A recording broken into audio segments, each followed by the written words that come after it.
വയോജന സംരക്ഷണവുമായി ബന്ധപ്പെട്ട് ഒരു പ്രതിജ്ഞ എടുക്കേണ്ടതുണ്ട്. 10C-യിലെ ഷാഹിമ എന്ന കുട്ടി ആ പ്രതിജ്ഞ നിങ്ങൾക്ക് ചൊല്ലിത്തരും. എല്ലാവരും ഏറ്റ്. അവകാശ സംരക്ഷണവും ക്ഷേമ പ്രവർത്തനങ്ങളും സമൂഹത്തിന്റെ പൊതുവായ ഉത്തരവാദിത്വവും കടമയുമാണ്.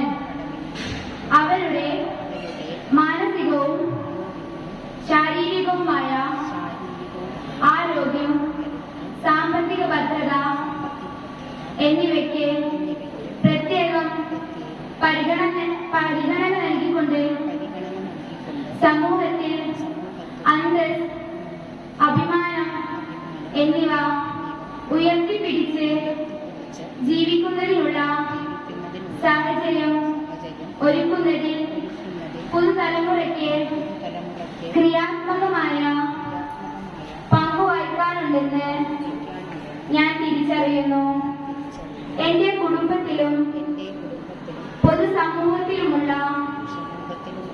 മുതിർന്ന തലമുറയുടെ അവകാശ സംരക്ഷണത്തിൽ ഞാൻ പങ്കാളിയാകുമെന്നും അവർക്കെതിരെ നടക്കുന്ന ഏതു അതിക്രമത്തെയും ചൂഷണത്തെയും